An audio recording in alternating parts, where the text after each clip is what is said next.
More pressure to win the fight this weekend, Michael Chandler or Alexander Volkanovski?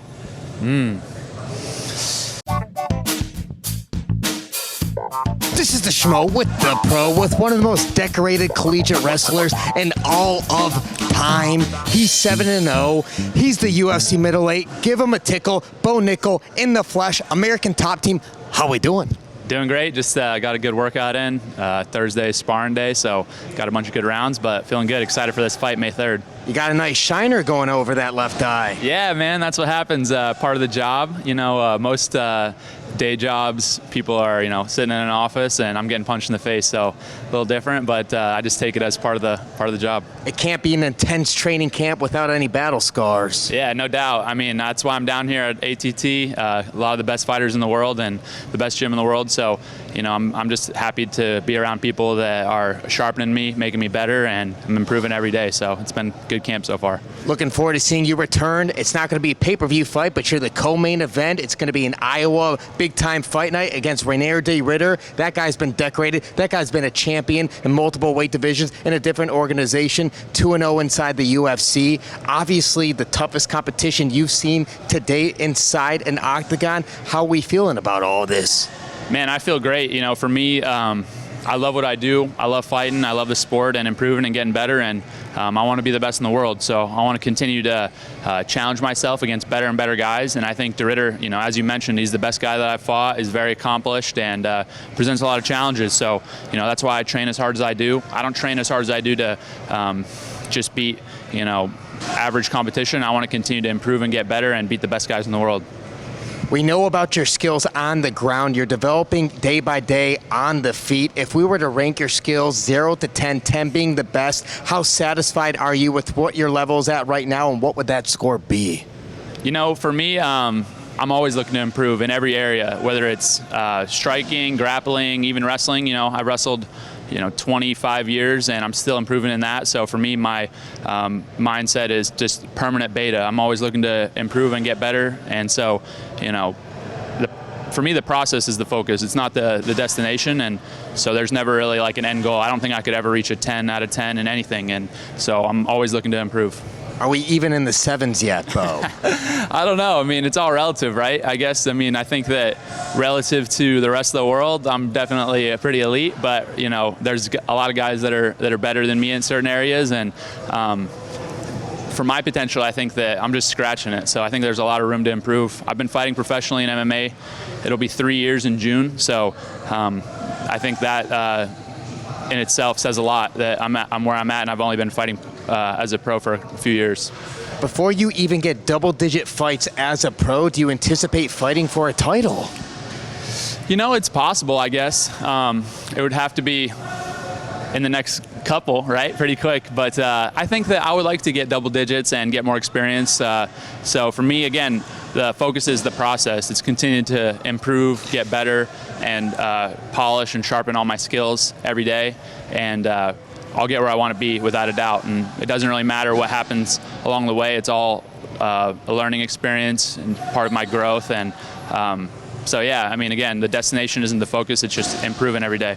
After RDR's last performance, he called for a top 5 opponent. You called for a top 15 opponent. But if you are victorious against RDR, as you feel you will be, do you think it's got to be somebody who's in the top 10, at least for you, next? Yeah, for sure. I'm looking to continue to move up and fight better and better guys every single time I step out there. And so, I'm focused completely on RDR and this May 3rd event in Iowa. So that's really the only thing on my mind. But again, the process is just continuing to improve and get better, and I'll fight better guys. That's part of it. So I got to challenge myself, and we'll continue to move up the ranks accordingly.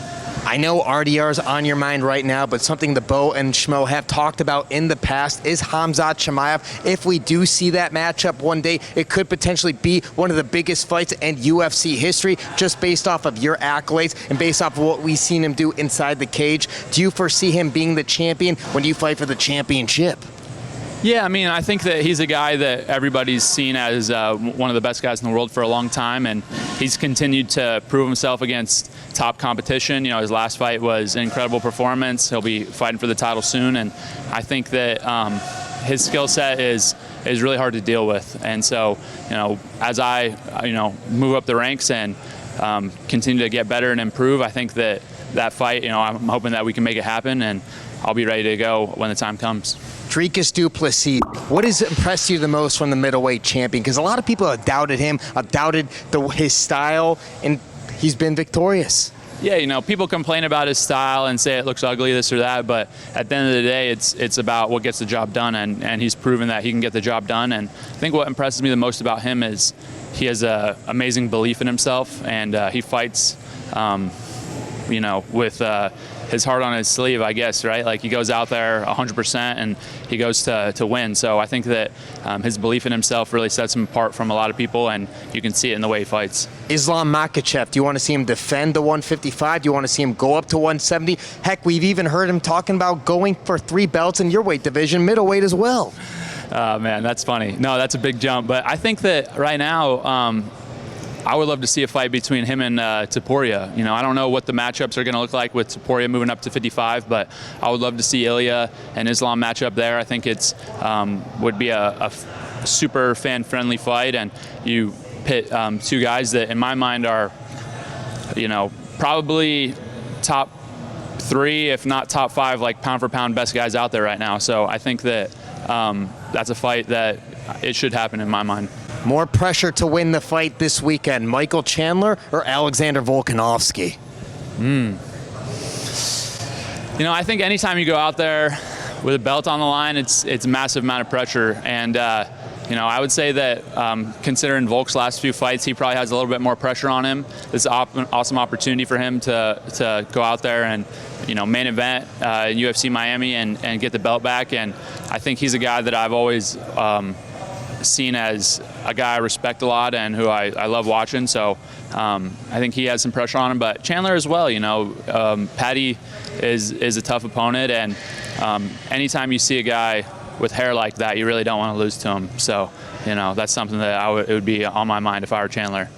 Penn State athletics, a lot of top athletes. The NFL draft's around the corner. Who's on your Mount Rushmore of greatest Penn State athletes of all time? You can include yourself. We're going cross sports all time. Wow.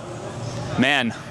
I would say that my list, I'd have to throw Saquon Barkley up there. I mean, one of the best running backs in my mind of all time, Super Bowl champion, and super happy to see him get that Super Bowl ring this year.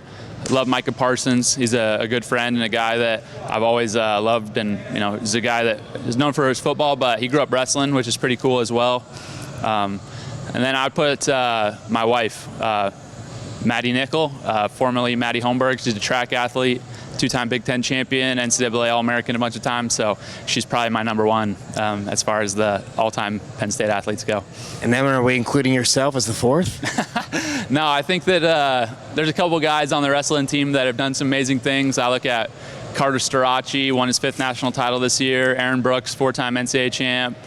Jason Nolf, Zane Rutherford.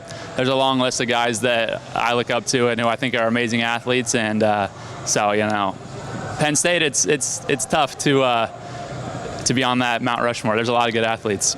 How will we measure Bo Nickal's success when the UFC career is all said and done? For me, it's just about my effort and continue to improve and get better, right? Like the accomplishments, I've accomplished a lot in wrestling. I'm going to continue to accomplish things in MMA, but that's really secondary to just doing what I love and enjoying it and going out there and competing as hard as I can. So that's really why I do what I do, is because I love it and enjoy it. And so all the accomplishments and everything like that, it's just a cherry on top. It's not really the main focus. How do you like your Schmeat? Medium rare, baby. And anyone who likes it above that temperature, what would you have to say to them?